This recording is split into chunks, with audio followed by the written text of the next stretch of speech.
নৌকার উপর ভাসছে পুরো বাজার। এক নৌকা থেকে আরেক নৌকায় ঘুরে চলছে দরদাম, পছন্দ আর কেনাবেচা। চারিদিকে সারি সারি কাঠের নৌকা, খালের বুকে ভেসে বেড়াচ্ছেন ক্রেতা বিক্রেতারা। এমন ব্যতিক্রমী দৃশ্য যেন বর্ষার সঙ্গে ফিরে আসে পিরোজপুরের নেসারাবাদ উপজেলার শতবর্ষী ভাসমান নৌকার হাটে। এমন কোনো জায়গা নাই যে হাতে নৌকা নিয়ে না। আর আপনার এখানে নৌকো বেচা কিনে অনেক অসম্ভব, তা বলার বাইরে। প্রায় ৬-৭ মাসে নৌকো বেচা কিনে প্রায় ১ থেকে ১.৫ লাখ নৌকো বেচা কিনে হয়। আটঘর কুরিয়ানা ইউনিয়নের আটঘর খালে সপ্তাহে ২ দিন সোমবার ও শুক্রবার বসে ১০০ বছরের পুরনো এই ভাসমান হাট। সকাল থেকে দুপুর পর্যন্ত চলে জমজমাট বেচাকেনা। বর্ষা মৌসুমে পেয়ারা, আমড়া পরিবহন, মাছ ধরা এবং যাতায়াতের জন্য নৌকার চাহিদা বেড়ে যাওয়ায় হাটে বাড়ে ক্রেতার উপস্থিতিও। এটা মনে করেন ৩০০ টাকা, এটা মনে করেন ১৫০ টাকা, এটা মনে করেন ১২০ টাকা, আর ১০০ টাকা ৮০ টাকাও আছে বিভিন্ন রেটে।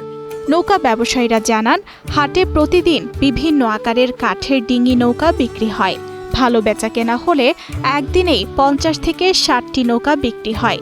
এতে ব্যবসায়ীরা যেমন লাভবান হন, তেমনি জীবিকা নির্বাহ করেন স্থানীয় নৌকা তৈরির কারিগররাও। আমি এটা বানাইছি আমার নিজের কাজের জন্য, আমি অর্ডার দিয়ে বানাইছি। এটা ৮০,০০০ টাকা আর কি খরচ হয়েছে।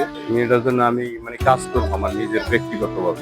প্রজন্মের পর প্রজন্ম ধরেই নৌকা তৈরির সঙ্গে যুক্ত কারিগররা বলছেন, বর্তমানে ভালো মানের কাঠের সংকট এবং উৎপাদন ব্যয় বেড়ে যাওয়ায় তারা নানা চ্যালেঞ্জের মুখোমুখি।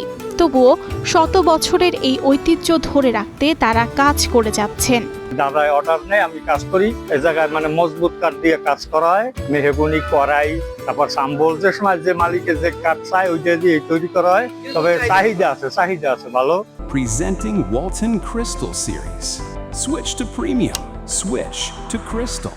স্থানীয়দের মতে, ভাসমান নৌকার হাট শুধু একটি বাণিজ্যিক কেন্দ্র নয়, এটি দক্ষিণাঞ্চলের জলজ সংস্কৃতি ও ঐতিহ্যের একটি গুরুত্বপূর্ণ অংশ।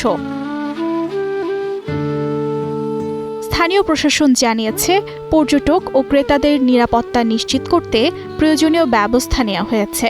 পাশাপাশি ভবিষ্যতে এই ঐতিহ্যবাহী হাটকে আরও আকর্ষণীয় পর্যটন কেন্দ্র হিসেবে গড়ে তোলার উদ্যোগও রয়েছে।